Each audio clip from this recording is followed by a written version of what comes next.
Good evening, barflies and lounge lizards, and welcome to Late Night Video. And tonight we'll be discussing Robot Holocaust from 1987. Written and directed by Tim Kincaid, Robot Holocaust is a post-apocalyptic sci-fi film. And it tells a story of a future where robots have overthrown and mostly destroyed humanity, and those that remain all look like members of Loverboy. A lone psychic hero from the wastelands ends up putting together a team including an android, the gorgeous ladies of wrestling, a mute Tarzan, and a young woman whose father has invented a device that can free humanity from the control of the Dark One.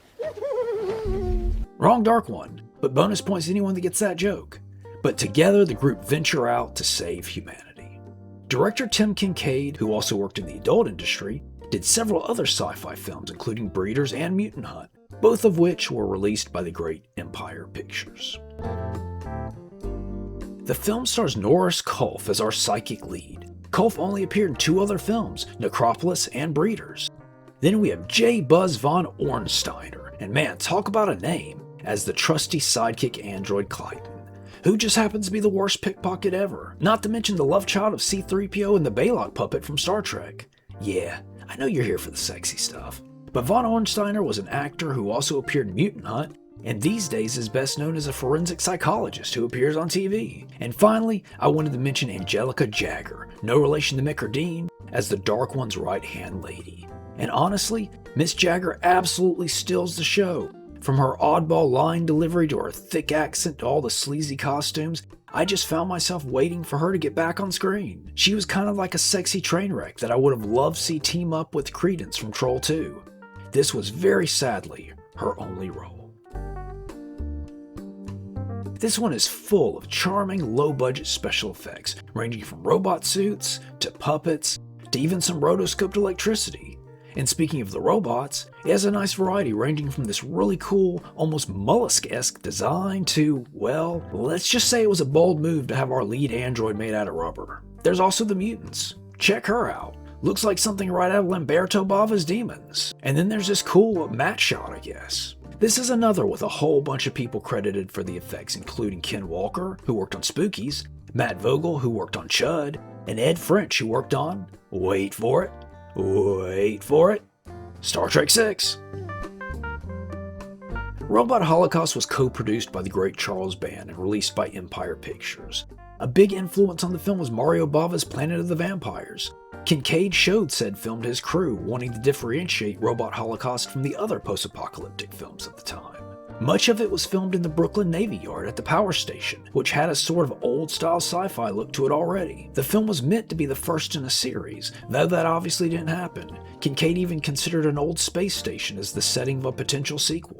And finally, Robot Holocaust would get the MST3K treatment in the series' first season.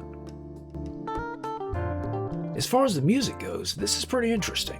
Apparently, it doesn't have an original score, just stock music and pieces by Joel Goldsmith and Richard Band, recycled from other Charles Band productions.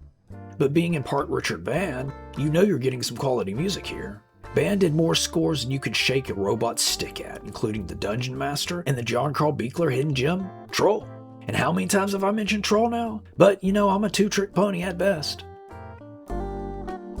Wacky? I suppose you could call it that. Do you understand, old man? Your daughter will be destroyed.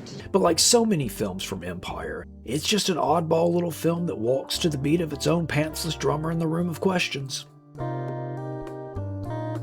Sleazy? Yes sirree. There's a great scene where a topless Jagger uses the Dark One's pleasure machine. And bonus, you get to see one of those electric hand orbs from the 80s. I always wanted one of those.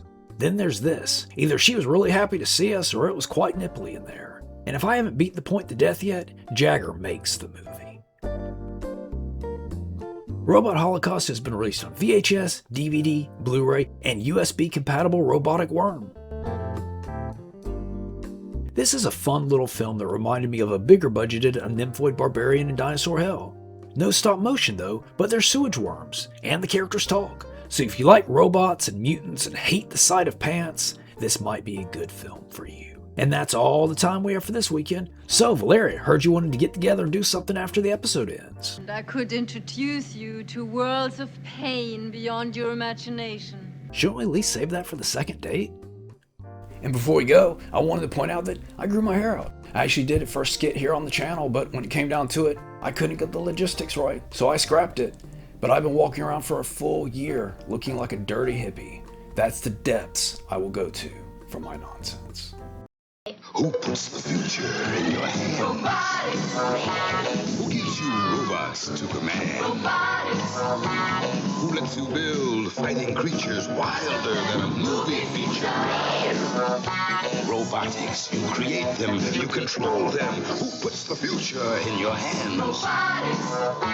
Who gives you robots to command? R2000 comes with what you see here. Batteries not included. R1000 sold separately from Milton Bradley.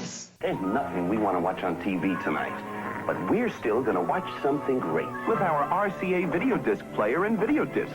Just flip a switch, and on our TV, we see Airplane or The Pink Panther, The Godfather or Grease, Muppets, Monsters, Mickey, MASH, and 100 more, starting as low as $15. And the player costs less than $500. Put it this way, we're watching a great movie, and you're watching us.